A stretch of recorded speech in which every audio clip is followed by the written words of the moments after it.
Yeah, I mean, ultimately, the sector had a very strong run over the summer months and sort of maybe just ran a little bit too hot into the end of August. I think there was a bit of a period of profit taking. Some of those sort of maybe elevated share prices just got corrected a little bit.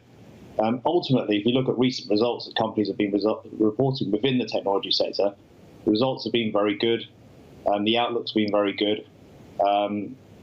So I think that this ultimately in the long term will prove to be a good buying opportunity, but with the caveat that there's still going to be a lot of volatility in markets over the next few months. We've still got US elections to deal with.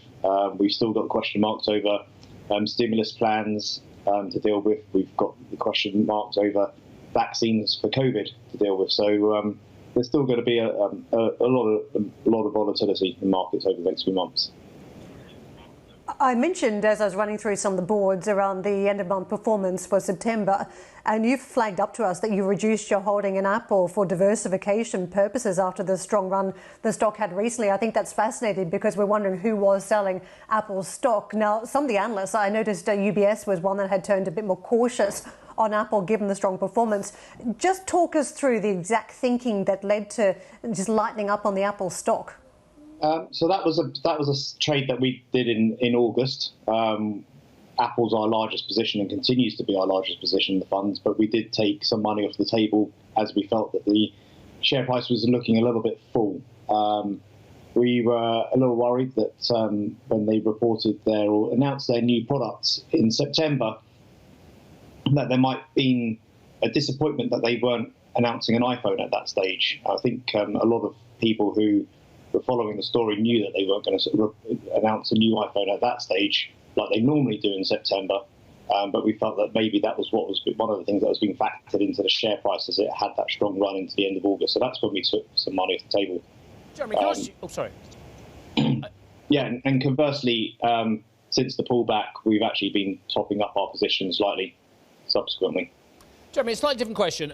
We've had a lot of commentators, in the last 24 hours, talking about how the US and China are interlinked and they don't see a deglobalization. I am not so confident on every front as well. And the story that was barely mentioned in the UK yesterday is that Nokia doing a deal with BT to phase out Huawei's kit on EE. Is there any part of your portfolio that is looking at a thematic of substitution of Chinese products for Western products?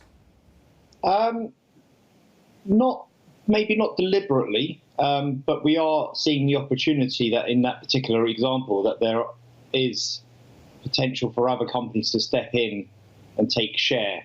So we do actually have exposure to Samsung Electronics, who are a relatively newer player in the field of telecoms equipment, and they've actually been winning some share. And we have exposure to a company called Marvell Technology, who provides chips not just to Samsung for their telecoms equipment, but also to Nokia and Ericsson as well.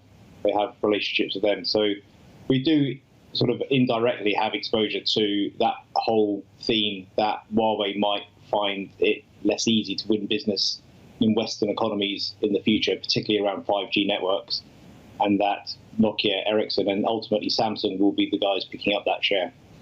Jeremy, just to pick up on Steve's theme for a moment, I mean, how do you view the Chinese tech opportunity right now? The market got very excited by Alibaba's cloud comments, it seems to me, within the last 48 hours. And you're quite heavy in semiconductors, but I didn't see a big holding in SMIC. I'm just interested to know how you feel about the China market. That's a good observation. We own TSMC. That's our preferred foundry of choice, given their global customer base. We own a whole load of semiconductors, some of whom supply into the Chinese market. In terms of our direct Chinese ownership in the Global Technology Fund, we own Tencent, which is a Hong Kong listed company, and we own Alibaba, which is obviously also a Hong Kong listed company now.